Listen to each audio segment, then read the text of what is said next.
So the Quarterly Economic Survey is a nationwide poll of business sentiment conducted by the UK Chamber Network. If you're not familiar with it, it's the largest business survey in the country and one of the longest running too. And at a national level, those results are used by organisations like the Treasury, like the Bank of England in key decisions. And it's a poll that takes place, as it says on the tin, every 3 months, and we regularly ask questions about sales, export sales, cash flow, business confidence, capacity, propensity to recruit, and so forth, which gives us a really good long view of how the economy is faring both nationally and regionally. Here in South Yorkshire, the three chambers who run that research, we work collaboratively with the Mayoral Combined Authority and specifically Simca's Business Advisory Board to identify sort of hot button topics and issues that the region is going to be wrestling with or making decisions on in the near future. And we append to that kind of national survey somewhere between 5 and 10 localized questions on topics such as AI, the state of our town and city centres, access to finance, transport and infrastructure, and so forth. This last quarter and the focus of today's webinar has been on business crime. The intent of these webinars is to ensure that the findings and the results that we glean from business via the Quarterly Economic Survey are shared with the Chamber networks, friends and partners, primarily in the public sector world, but also in the education and skills space, those businesses who are good enough to volunteer for things like advisory boards and forums and so forth. The real intent is to make sure that, you know, what business has said is then heard by people who can do something about that through their various positions in our sort of economic development ecosystem. We follow a fairly standardized format for these sessions. So a quick preamble from me, and Harrison starts to squirm at this point because I always run over time slightly. So I'll try and hurry up, Harrison.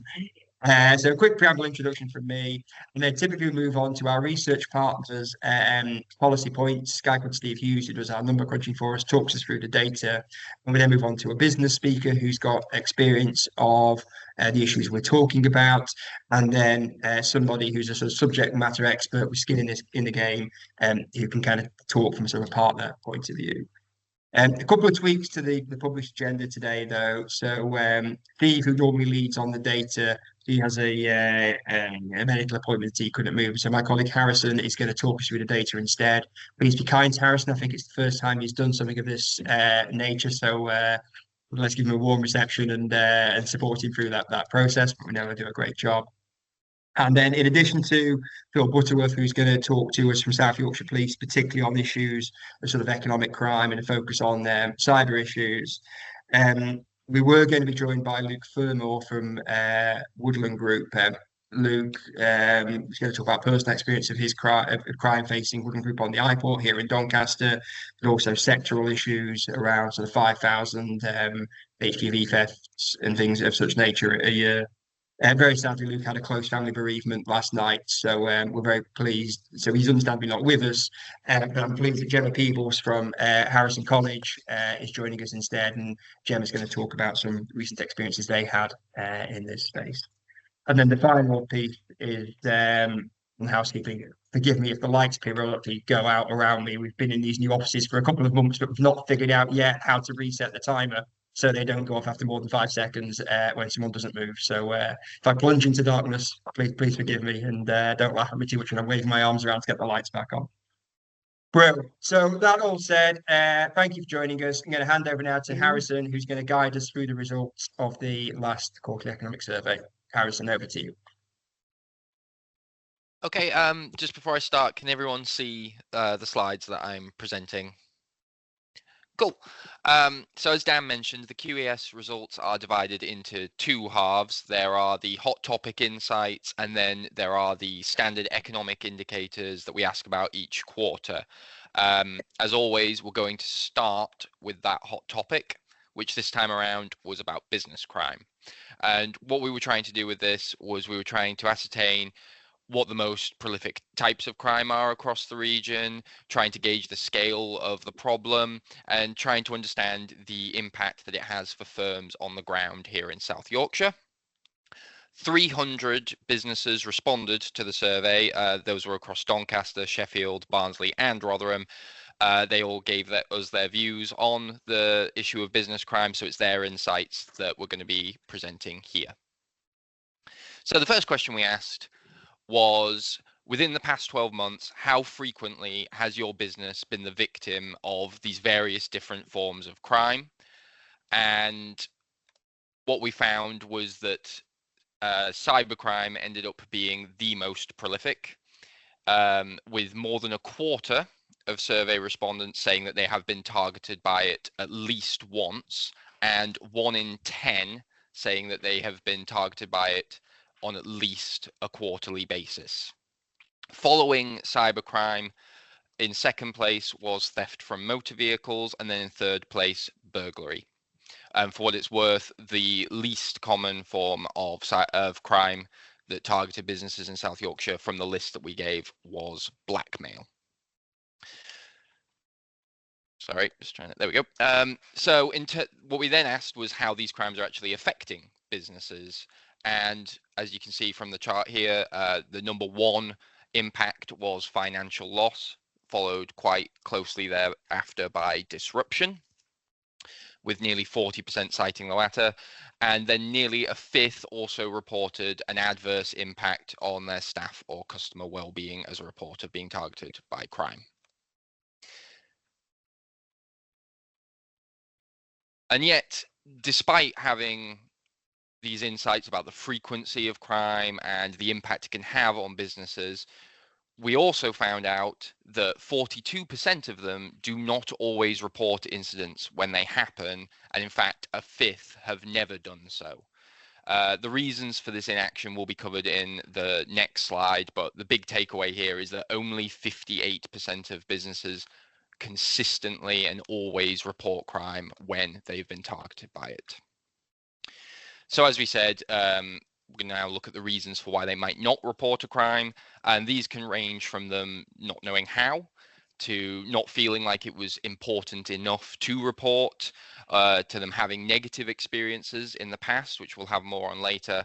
But the number one reason was because they felt it would not be taken seriously when they did make a report, with 4 out of 10 businesses citing this as their reason for not reporting a crime. So, as we said, not every business has had a universally positive experience when it comes to reporting crime. As you can see from this graph, only 30% of respondents have been satisfied with the response, either to a slight extent or very satisfied. That's only 30%, while more than a fifth have described themselves as being very unsatisfied when they've reported crimes in the past.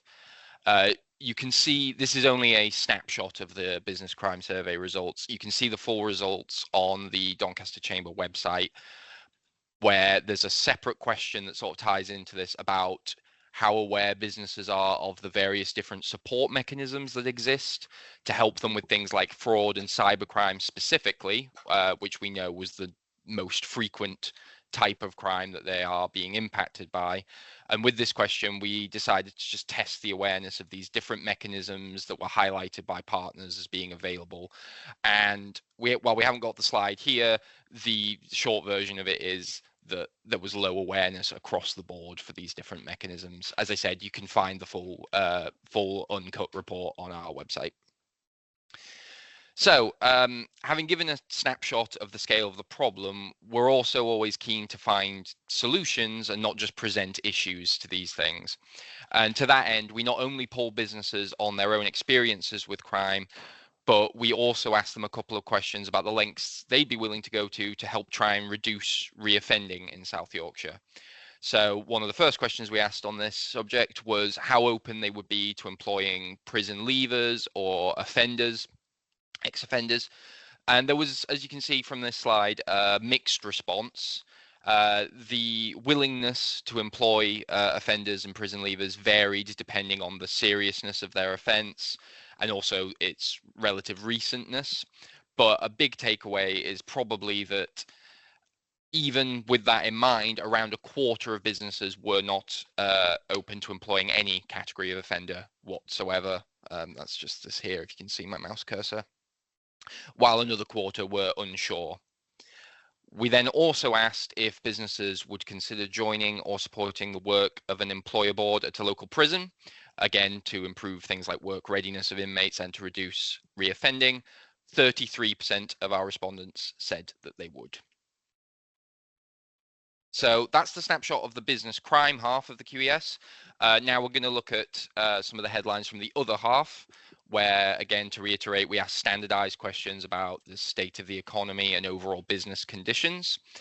Before we get into that, an important bit of context is that the survey fieldwork took place between the 11th of November and the 9th of December, which means that everything that you're about to see followed quite close after the autumn budget, so the results are reflective of the impact that the autumn budget might have had on business confidence.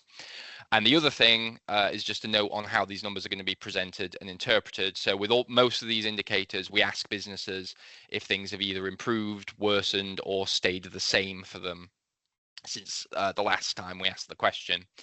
So when it comes to the charts and the graphs that you're going to be seeing here, we'll be considering the net balance of those answers. So in other words, the difference between those who said that something has improved and those who said that something has worsened.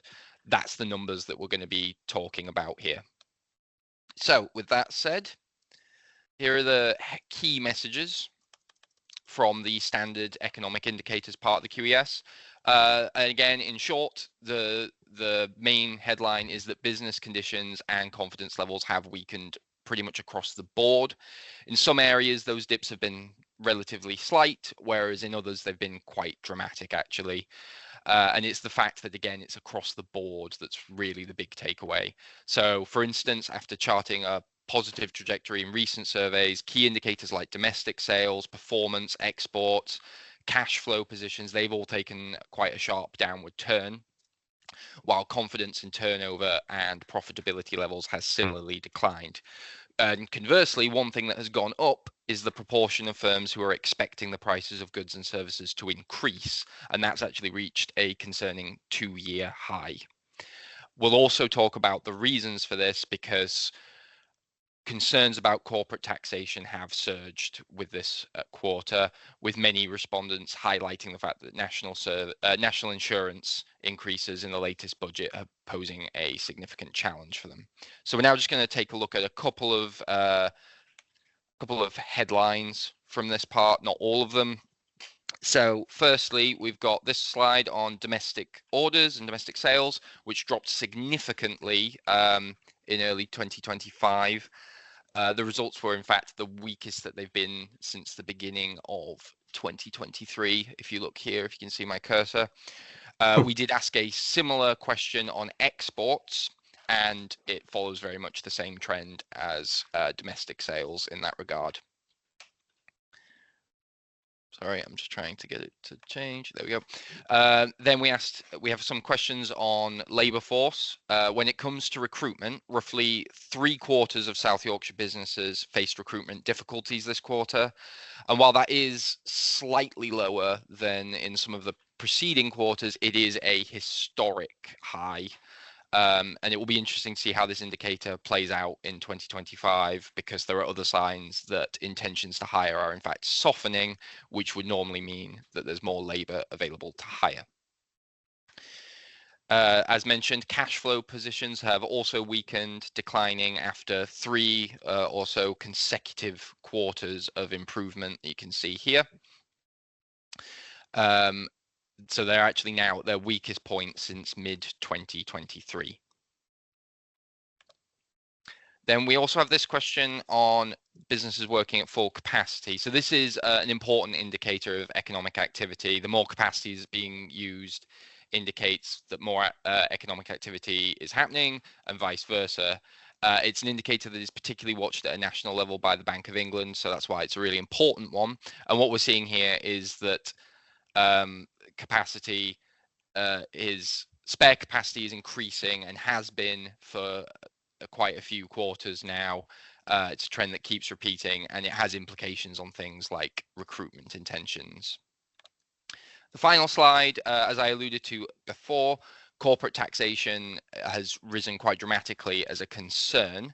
So if you, I realize there's quite a few, quite a few bars on this chart, but the light blue ones that are typically the highest here, that represents inflation. So inflation has dwarfed other concerns in previous quarters, but this time around, corporate taxation has actually overtaken it, and it's gone from about 37% in the previous quarter to 63% this quarter. So it's quite a steep rise in concerns over corporate taxation. So that's the end of the presentation. But as I said, the full results that go into all the different economic indicators that we've not covered here are available on the Chamber website, where we've got the full report. Brilliant. Thank you ever so much, Harrison. Sterling job for your debut presentation as well. So thank you very much for that. And as you said, the full results are available on the website to the Free South Yorkshire Chambers. And I did post a link to that in the chat for anyone who wants to follow it and do a deeper dive into that data. So there's an opportunity to ask any questions or pass comment on that presentation from Harrison coming up shortly, along with the presentations of our other speakers. Let's try and take those in the round, and I'll at this point pivot over to Gemma Peebles, Chief Executive Principal of Harrison College. And Gemma, it'd be really helpful to hear your experiences of business crime. We know sadly in recent months for you guys, and then just also any reflections from your hilltop on the data that you've just seen presented by Harrison, and sort of how that chimes with your own lived experience. Over to you, Gemma. Thank you, Dan. Thank you, everyone, and good morning. I've had a very interesting day so far. I've just been to a rhino's birthday party at Yorkshire Wildlife Park, which was a nice start to a cold, sunny morning. So first of all, just for a bit of context, so Harrison College is based in Doncaster, just down the road from the Chamber of Commerce. We've been open now, coming up to our sixth year in February. And we are a private limited company. So even though we are classed as a college for the work that we do, we are a private business. So we are a scalable entity. So we are part of the business community as well as supporting the education sector. What we do at Harrison College slightly differently to education in mainstream is that we work with 16 to 19-year-olds, the majority of whom have autism or an additional learning need. And we focus purely on careers and employability. We do a 2-year program preparing our young people for the world of work. That covers everything from the 8 essential skills for work. Personal finance is a big part of our program, along with personal development and building the skills that they need to be thriving adults in the city. So Harrison College, unfortunately, has experienced crime twice in our existence in the short space of time. First, back in 2020, we had a break-in and some opportunists stole a couple of laptops. But unfortunately, at the back end of November, I received a call from our neighbour on the business park, which was then rapidly followed up by a call from South Yorkshire Police. 4 perpetrators came around the back of our building, broke one of the windows, entered into our building, took the keys. So we believe that someone's been watching the building and watching the staff. Took 3 sets of vehicle keys and then proceeded to steal all 3 vehicles that we use for our student transport, taking students to and from Doncaster Interchange, taking students to internship placements, on-site visits. We do a lot of work external to the college on visiting businesses across the city. We work a lot with primary schools in terms of our students running activities within primary schools across the city, which links back to Rocco the Rhino. So they, we thought they were quite well protected.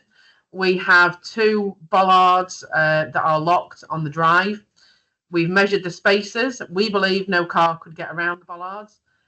The 3 young people or young men that stole the vehicles managed to bounce them around the side of the bollards up onto the fencing of our adjoining business.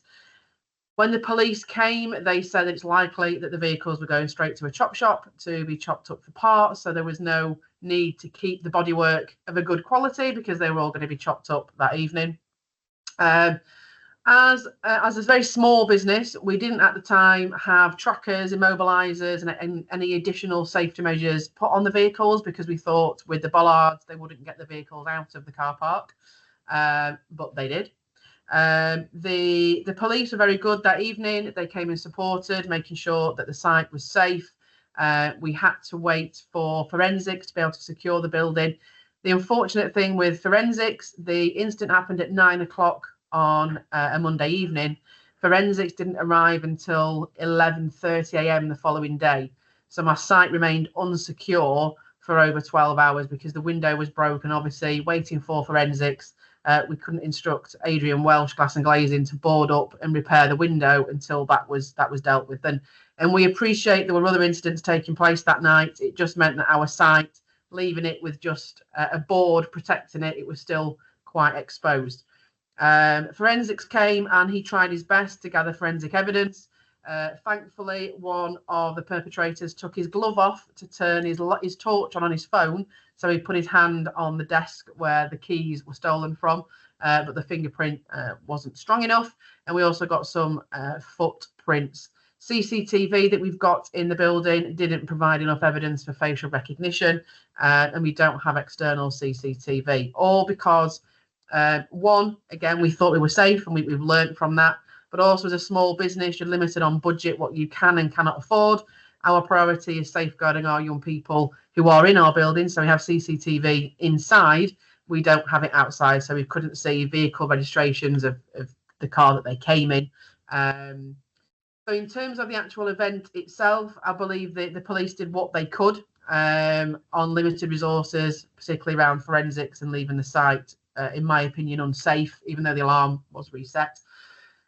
The college had to close for the following day, so we had to inform students, parents, and our local businesses that we work with that we had to close because the site was unsafe. There was glass on the floor. We were waiting for forensics to investigate. We thankfully reopened after one day of closure, and that is down to the business community. Clark's Vehicle Conversions are one of our partner businesses that we work with. I sent a 2 a.m. call for help to the sales director, and by 10 a.m. that following day, they dropped off a vehicle that we could borrow for a period of time. They were phenomenal. We then had support from First Bus Doncaster. Through the chamber, we reached out to Zoe Hands, the MD. Martin Coney, staff manager, picked up my call for help, and they ran a service twice a day, one to pick the students up from the interchange and one to take students back so they were safely accessing college. They did that at no cost, and the staff manager himself was driving that vehicle. We then had support from Luke Firmer, who was going to be on the call this morning, and Woodland Group, who supported with sourcing replacement vehicles and doing some funding for those replacement vehicles. As a small business, I don't have a big pot of money. If I was in a MAT, it'd be quite easy to replace vehicles because you'd call on the central pots of funding. We don't have access to that. As a small business, like any other SME in Doncaster, we don't budget for losing vehicles. And unfortunately, because two of them were on a lease, you continue to pay for your lease even though the vehicle isn't on your site. So I was paying for vehicles that the students weren't able to access. Following on from the incident, our insurance company, again, are based in Doncaster. Clear Group, our insurance broker, who have been fantastic at supporting and getting the claims put through as quick as possible. We then had the Christmas break, so it delayed our claims. Clear Group, we've now come across one issue with one of our lease companies that both us and the insurers were not aware of. So that's causing a financial strain for us at the moment. And how we resolve that, we may have to call upon legal advice and litigation, which is time consuming, things that I'm not comfortable with in that space. So it's then calling upon professionals that you need to pay for, again, not in our budget. So we're having to limit things that we can do with our young people because I've got to pay for this professional advice that we didn't expect to have. Moving forward, our students initially, as you can imagine, came in very nervous. Some felt quite scared to come into the college because we'd had people in in some of their words, violating their safe space because they come to college and feel very safe. Some of them did feature on ITV News and very bravely talked about their own experiences that with having autism and having disruption to their routine is very difficult for them to manage, but all came back on that second day showing great resilience and showing a lot of empathy for the staff, for myself and my husband, who's the other director, sending us emails on the day that we were closed, checking that we were okay. So our students that many people view don't have emotional intelligence are very switched on and very clued up, and they feel a great deal of hurt and frustration and upset at people that are taking vehicles that we're using to do good in their eyes, and we're using vehicles that help them to make progress. So the staff have bounced back, the students have bounced back. The problem for us moving forward economically as a business is that we're now having to put more things in place to safeguard ourselves. In our opinion, we don't want it to happen again. So the 2 new vehicles that are now on lease, we're exploring trackers, immobilizers, which are a cost of £2,000 for the first year, not in the budget. We are having to lease new vehicles without the 3rd vehicle being paid out. Our insurance costs will go up through the year because we've had 3 claims of theft. We are very conscious now of visitors coming in the building. What are they looking at? Who's watching us? What can they see? Putting things in place that means very simple tasks become more difficult. So the bus keys are in a safe in my office. So if I'm in a meeting, they've got to wait to get the keys to take the students somewhere. It's things that we shouldn't have to do, but we're at that point now where we feel, what is that risk? How did people know where the keys were located in the college? So somebody has watched at some point. I think vehicle theft, when we've spoken to other businesses, people have had similar experiences, minibuses being stolen on our business park in kind of weeks between each other. Unfortunately, again, taken for parts, probably chopped up, and the vehicles, what we've seen. The police did say to us, is there anything that you can send us that's unique about the vehicles? I said, yep, they've all got massive rhinos on the side of them, so they're quite easily detectable because they're all branded and logoed up. So if some rhinos are flying down the M18, you'll be able to see them. So I think when Harrison talks about disruption and well-being, I think for the staff and students that, like I said, they bounce back quite quickly. For myself personally, who started a business with my own savings, for then someone to come and take away from what I've set up and built with my husband, with my father, with funding that we had to kind of pull together and then work with the business community to run this organisation. It's really hard to take, and it's really hard. And sometimes I've had experience in the last few weeks thinking, shall I just close the doors and not bother? Because why would people do this to us? But then you look at the students, you look at the responses we get from them and the progress they make, and they go, you know what? No, we're better than that. We're better than people that steal from others and that don't appreciate what we do. We've always reported to South Yorkshire Police, both for crime with the vehicles, the break-in previously, and we also work very close with them as a third party with our students, advising that our students on fraud, on cybercrime, on county lines. The police work very well with us as an establishment, and I think resourcing is tight in various different parts of the service.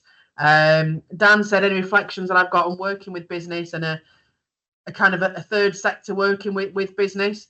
I think the biggest thing for me, and I hear mixed messaging when I go to different conferences, is the education sector in particular makes it very difficult for business to engage with them. They ask for strategies and they ask for key points to be put in a plan and a 6-point plan for this or a strategy document for that.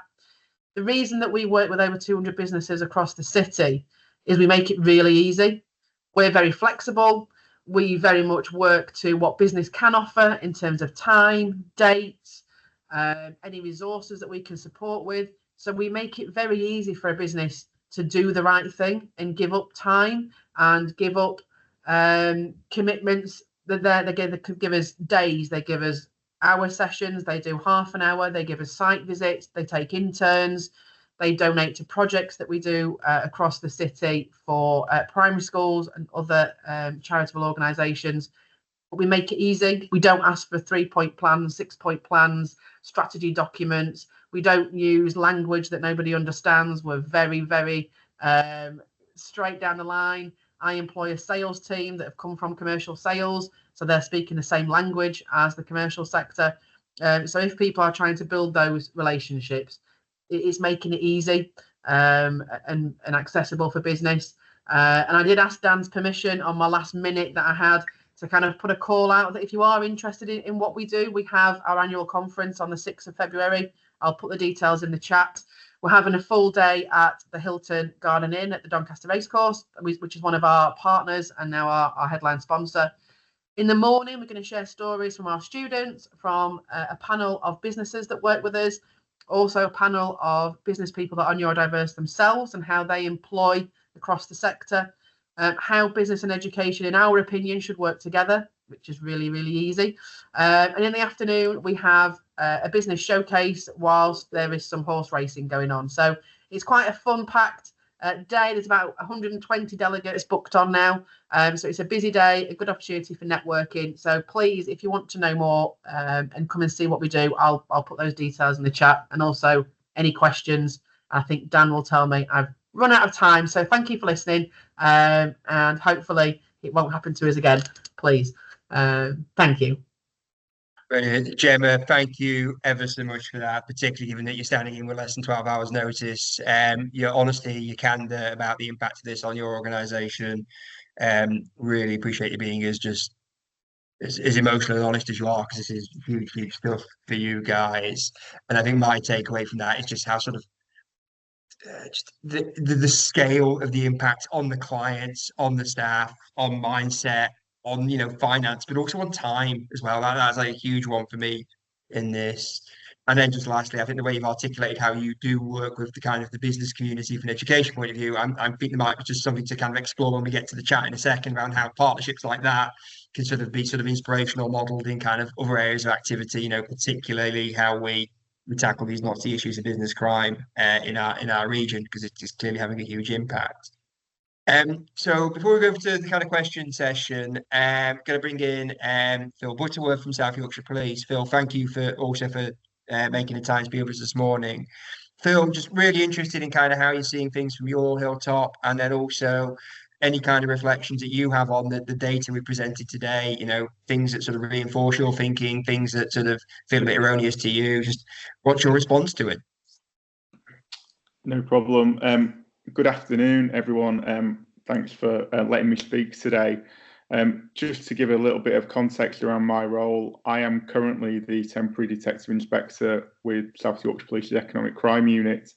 So my team deal with fraud, cybercrime, and we also have the protect function for fraud and cyber. So I'm pretty sure some of my colleagues have been dealing with Harrison College and Gemma.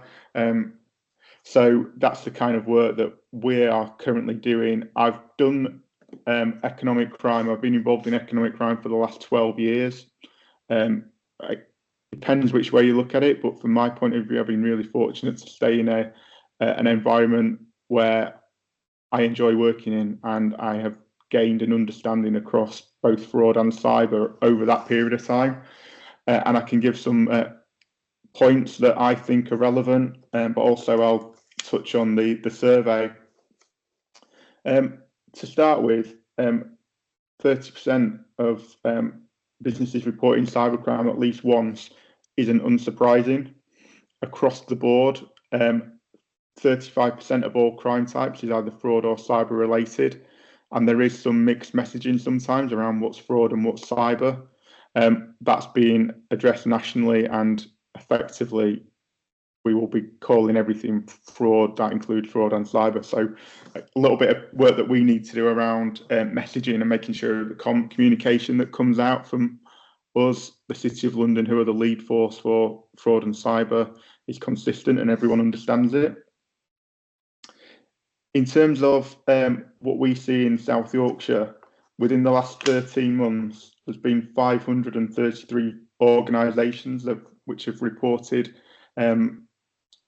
fraud or cyber with a financial loss of around 5.3 million, which financially that doesn't seem that high, but then taking to the fact that 42% of businesses haven't reported anything to us, that kind of reinforces that we've got a massive issue around underreporting, and we're aware of that.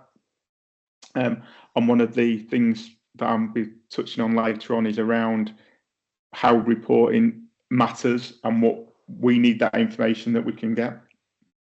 So how does, firstly, we're talking about underreporting, or how do you report fraud or cyber to South Yorkshire Police? In the majority of the cases, it probably wouldn't be reported to us. It would report it to Action Fraud, which is run by the National Fraud Intelligence Bureau by the City of London, and then information and investigations then get cascaded across the country. So just because it's a South Yorkshire victim, it doesn't always necessarily mean that it comes to South Yorkshire Police to investigate, which goes against every other fraud criminal investigation. So that's a little bit different in terms of how we operate. And I think that is one of the blocks around people understanding where they need to report. So I will just put something in the chat if needed around Action Fraud, or send an email to Dan or Harrison, which can be circulated. Certainly for cybercrime, there is online a telephone number 24/7 where if businesses are a live ransomware attack or live cyber attack, they can ring that number, and there is a process in place to make sure that the relevant organisations investigate it. So that's my comments on the reporting. It doesn't surprise me that it's underreported and people don't report it, and we are trying to improve that. At some point this year, there is a new reporting mechanism for fraud being launched by the City of London. I'm not too sure of the dates yet, but I think it'll be April, May time. So that will impact, hopefully, the number of reports we get.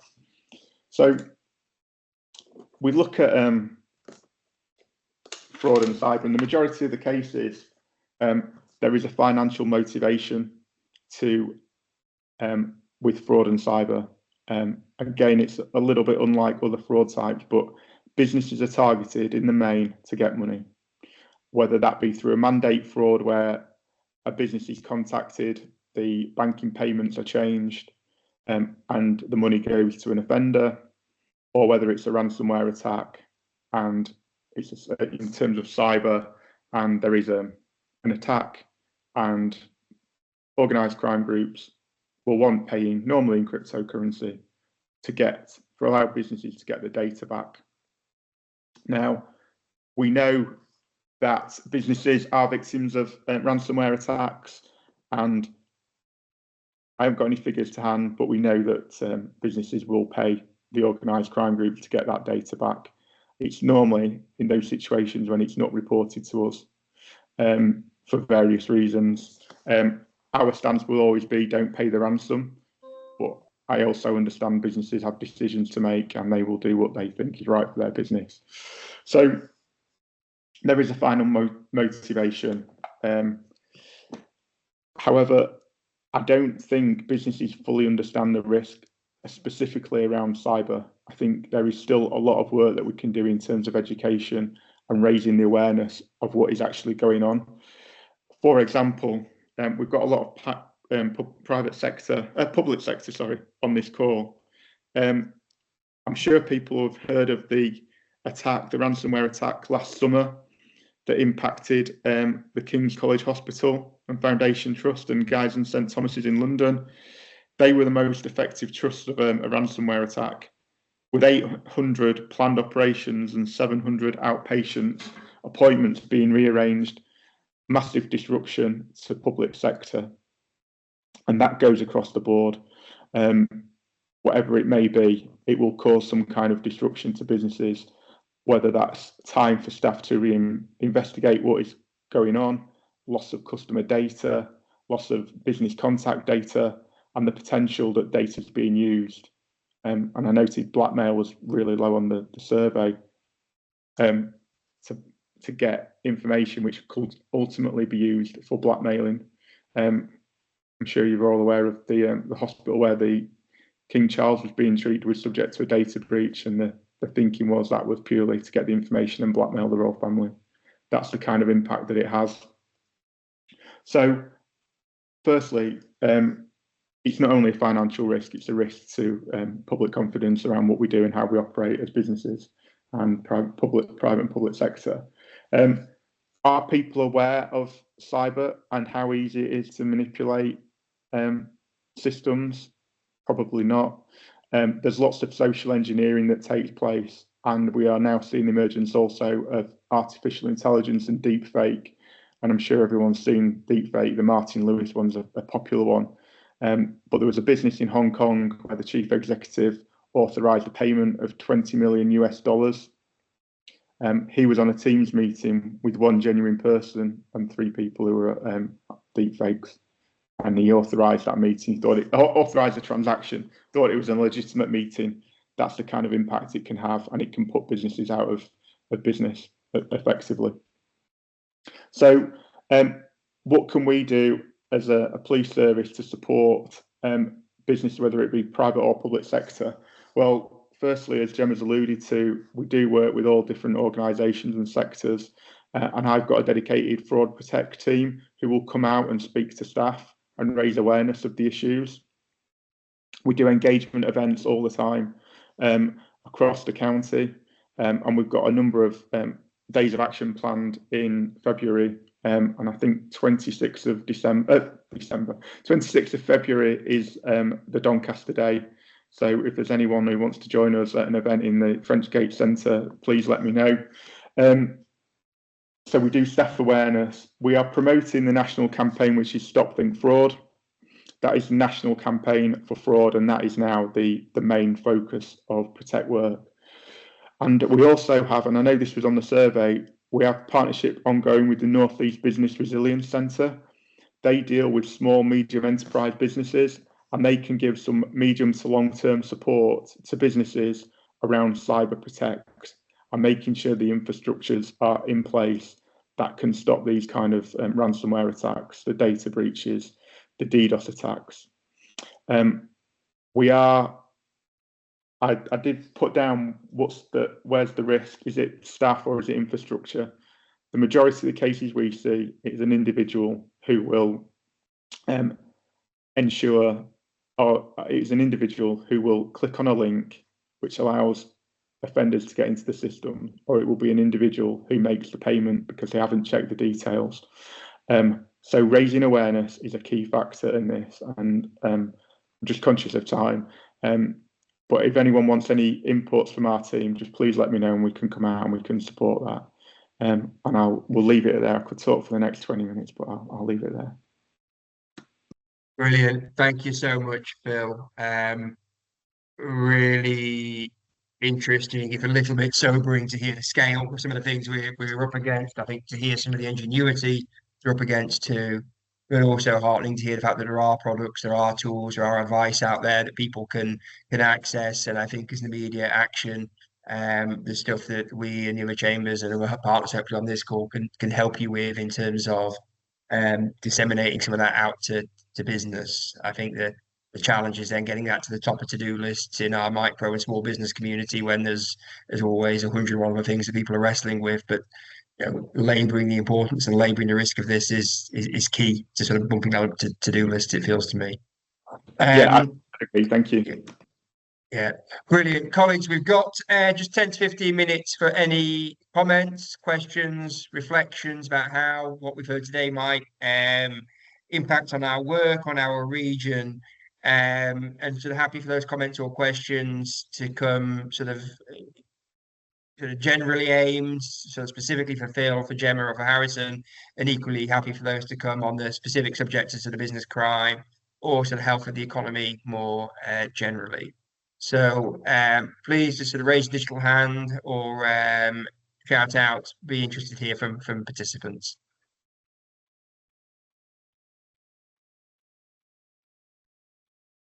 Well, just to buy a little bit of thinking time, Phil, I'm going to come back to you if that's okay. The underreporting issue seems like that's quite a challenge because, without that reporting, the system can't respond, and we also can't sort of get the data we need to kind of keep on top of the trends and what's happening in the world around us. How do you think we can kind of encourage more businesses to report when there has been an issue? I think there's a couple of factors at play. One, I don't think it's the reporting isn't the easiest thing to do.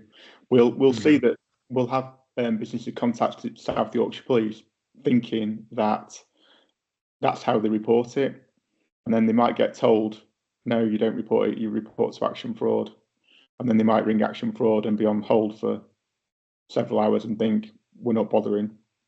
So that is something that we need to look at, and we are that the work's ongoing with the city and our city partners. I think sometimes people don't think we will take it seriously. As alluded to in the survey, that's not the case. There is certain things we will do and there's certain things that we can't do. For example, if a business is subject to a cyber attack, we won't come in and start interfering with infrastructures and IT infrastructures. We will let the business get on with what they need to get on with, and then we will come in afterwards. So I think there's an element of interference. But we also know that there is an element of businesses don't want police involved because for whatever reason they might pay the ransomware or whatever it may be. The counter argument to that is that if we don't know about it, we can't disrupt anything. And the more information they have, the more tactics we will employ. And I say cyber and fraud is very much a national team. It's not just South Yorkshire Police. There is tactics that we can employ around disruption that might result in a website being taken down or a telephone number being taken out or international partnership work to stop the organised crime groups wherever they may be, or that intelligence being fed into national law enforcement, which results in other action being taken. We can't emphasize enough how important it is to report, and I think it comes down to awareness and messaging that we need to push out, and that's what we will be doing. But the new reporting fraud system that's coming in place in this year, which is called Report Fraud, they're looking to 99% of reports will end up in disruption, and there's multiple reasons why we might never get someone in court within Sheffield. You know, a lot of the offenders are overseas in this kind of environment, but there is a lot of work we can do to disrupt it, and there's a lot of things that even I don't know goes on, I'm sure. But the more information they get, more intelligence we get, the more positive we can action we can take. And fraud is coming down. It was 40% last year. It's now down at 35%. The more work we do, the more disruption, and the more we can make UK a harder place to target. Well, thanks, Phil. Gemma, if I could sort of throw a similar question to you, if that's okay. How do you think we, you know, and there are other colleagues on the call like Carrie, David, Lou, be interested in sort of your thoughts on this. How do we sort of do a better job of sort of flagging risks to employers, particularly sort of smaller organisations, and sort of getting some of the tools and the help that's available in front of them? Gemma, as one of our speakers, sort of interested in your thoughts first, but if others want to come in on that point, that'd be fantastic. Thanks, Dan. I think the chamber is a good place to start. I think the members that are SMEs been able to access that information. As a teacher, everything happens for you. So when you're in a MAT in a large organisation, all these things, they have the information because it's shared on a national level. I think for a small business, it's really hard to know and how to navigate all of the risks and all the things that Phil's talked about on reporting. You don't know what to do or how to do it until it's too late. So somehow getting those messages to smaller businesses, like the event Phil you spoke about that's going to be the centre of Doncaster. It can be a lonely space being a small business because you don't know what you don't know until you need it. And it's trying to encourage small business owners to look wider than just that day-to-day operational. As Dan said, you've got a million plates spinning, but unfortunately the things that we're talking about can make them all drop all in one go. And as you've said, Phil, it can sometimes close a business if you're not sure what to do or being at risk. So I think the chamber is a great place to start, and I think then getting small business to speak to each other and getting those messages out is vital, because I don't know what I don't know. My example is always about bins. I didn't know you had to have a wheelie bin license until someone said, "Have you got one?" I don't even know that you needed to have one. So it's these things that you don't know until you're in the situation. Sometimes it's too late.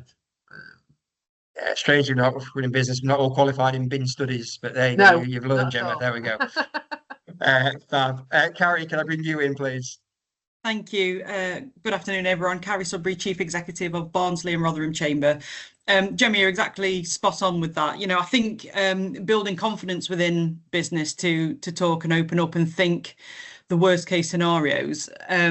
Talking exclusively about Barnsley and Rotherham across our two boroughs, obviously we had a bit of a difficult year last year with the riots, for example, certainly in Rotherham, and the knock-on effect of confidence within business, within their teams, and it's absolutely decimated the voluntary sector across Rotherham. There's been a huge impact, and it's actually still impacting now with numbers of people who want to actually come out, or prefer to remote work, or whatever it is.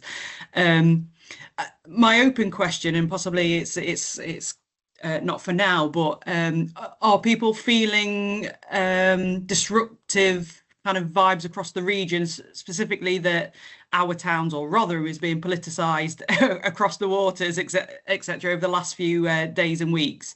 Is there something that we could put in place so we can kind of temper that fear, just in case anything comes with the change of administration over in the States? I do think it will be relatively difficult for us to manage that, but I think there's something that we could do regionally to kind of build confidence and calm things within our own patches. Yeah, thanks, Carrie. Really well made points about the fact that, that to a certain extent it does all feel like we're sat in a bit of a tinderbox at the moment. And I think sort of that overriding confidence in our places, in our confidence, in all those hygiene factors is just so important to sort of, the message we convey about South Yorkshire to the wider world, but also just that business environment that we're all trying to operate in and earn a crust in, so points well made. Lou, can I bring you in, please? Yeah, I was just going to go particularly around the cybercrime, actually. So we had our last business advisory board at the Open Prison in Doncaster, and we had the presentation about cyber and how many people don't report it. I wasn't really aware that if you report it, those phone numbers, those emails can then get blocked, which then prevents other people potentially getting. So that was a really simple, easy takeaway for me. But the North East Business Resilience Centre, that Philip mentioned, we've engaged with them, and on a practical level, they came to our last drop-in breakfast event, had a little pop-up stand, gave a bit of a talk that kind of frightened people a little bit, which is not necessarily a bad thing. When I was on the board at South Yorkshire Housing Association, we had a session around cyber, because they were saying any organisation should have that as the top of their risk register, and if you don't, you're asleep at the wheel. And they basically said it's not if, it's when. It will happen to you. So I know it sounds a bit doom and gloom, but there's an element of, we do actually need to frighten people a little bit here, that actually if you are not on this, it could be incredibly catastrophic. So I think the easy takeaways for us as chambers to convey is about reporting anything that you have so that it stops other people, and engage with the North East Business Resilience Centre, because they'll do a free audit for you. Obviously, through the chambers, we have Cyber Essentials, which is I think the stats were something like people who've gone through Cyber Essentials are like 93% less likely to have a cyber attack. It costs 300 quid, and it's relatively easy. We're doing it ourselves. So I just thought they're probably helpful, practical things that we as chambers can be conveying to our members. Well, thanks, Lou. And I think a really important thing actually for me is about that kind of drop-in session thing. It's about taking the support and the resource to where business is already. And I think that's like really key message for us to take away as a region around how we kind of roll this stuff out, like in an effective way in a world where none of us are sort of oodles of resource to do another piece to kind of grow the economy. Perfect. Collins, you've got just under 5 minutes left, and it really helped me out if there's one extra question from the floor, because otherwise my next job is to pass back to Lou to close the session. That's a really weird pivot when she asked the last question. So if anyone else has got a final thought or comment from the floor, please. If I just jump in, it makes it a bit easier, maybe. No, I just want to say thanks for the BRC recommendation. We work really closely in partnership with them, and I know that business, we really need to work on this over the next 12 months, and that's one of my objectives, to raise the BRC in businesses and environments. So again, it's a little bit of an ask really. We hold a South Yorkshire Police Protect meeting every quarter. It's normally in Sheffield at the Niagara Conference Centre, which is part of South Yorkshire Police's estate. But we have multi-agency people coming. We have trading standards, we have NHS counter fraud, the fire service, and we talk all things protect. And I think the BRC come to that when they can. So if there's anyone who wants to come to that, drop me an email. I'm more than happy for you to come along. We put on teas and coffees. It only lasts a couple of hours. But secondly, any support we can get in terms of hosting an event in the relative areas, whether it be Barnsley, Rotherham, Sheffield, Doncaster, targeting small to medium enterprise businesses, we're more than happy to come along and either do a joint host or run that session. So anything like that, we are more than happy to do and support. Perfect. Thanks, Phil. And I certainly know on behalf of Three Chambers on this call, you'll have willing partners and supporters there for that engagement, and we're delighted to work closely with you. Lou, I'm going to pass it back over to you just to kind of talk us through sort of next steps on the QES and anything else we've got coming up from a chamber or indeed a business advisory board perspective. Over to you, Lou. Yeah, thank you. So, well, firstly, thank you to the speakers and to Simca for today. Apologies, I had to join late because I was in the Sheffield Skills Advisory Board meeting. But I know these webinars are a really important feedback loop for us to be able to convey the sentiment that we're feeling from the Quarterly Economic Survey. I suppose a bit of an ask of the room, really. As you're probably aware, the Quarterly Economic Survey is the longest running business sentiment survey, and it's the British Chambers that we do it on behalf of, but we have the opportunity to top and tail the questions, which is why we've been able to choose the theme this time around crime, because we felt that was really timely with the Police and Crime Commissioner coming into the Mayoral Combined Authority and the consultation being out at the moment. So it was just to encourage stakeholders to feed in if there are topics or themes that you feel are particularly pertinent, that we want to get a sense of how business in the region is feeling. The next theme that we have is closely linked to the plans for growth in the region and economic development, and that is around how planning, regulate and regeneration are going to affect our ability to rise the tide for everyone in the region. I think the fieldwork starts on the 10th of February and runs till the 10th of March for that Quarterly Economic Survey. And then the one after that, again around growth, but around tradable jobs and international exports and how we as a region grow our economy through those means. We are going to be introducing a business facing element from the service. So at the moment we do the webinars for stakeholders, but we actually think it's really important that we take the intel that we get from the Quarterly Economic Survey and feed that out to a wider group of partners and stakeholders. So you might remember years ago we used to do face-to-face sessions where we would get the opportunity to go through and kind of pull out and discuss and talk about how that impacts us. So we're working with Simca at bringing that back into play. Just another, as I said, I've just come from the Skills Advisory Board. You're probably aware the Chambers have been working on the local skills improvement plans, and we've been working with CADA to do deep dives into different industry sectors. So there's been a really informative report about the manufacturing sector related to skills, and at the moment the report this month is around construction, and there is a webinar on January the 30th, which is the deep dive into the construction skills. So we can share the links on that for yourselves and for you to share further afield for anyone you feel that's relevant. With my BAB hat on, Dan, just to say, as I mentioned, our last BAB meeting was at Hatfield Prison, which was such an eye-opener to me. I didn't realise the percentage of prisons in the UK that are open prisons. It's only like 6%, I think. But we are so blessed to have Hatfield Prison because they are such a top-performing open prison, and the leadership team there focus entirely on employment. So there's a couple of things I came away from that session having a greater understanding of, was the role of employers in supporting ex-offenders in the workplace. And I know, Dan, we've had some follow-up calls, haven't we, around ex-offenders and also veterans, and just the role of employers in providing supported workplace and helping people back into the employment market. But as I already mentioned, the cybercrime and the actions that we took out of that meeting of how we convey that message to the business community. Our next BAB meeting is on Monday, actually. I know Philip's here. And I think similar to you, Dan, it's hard.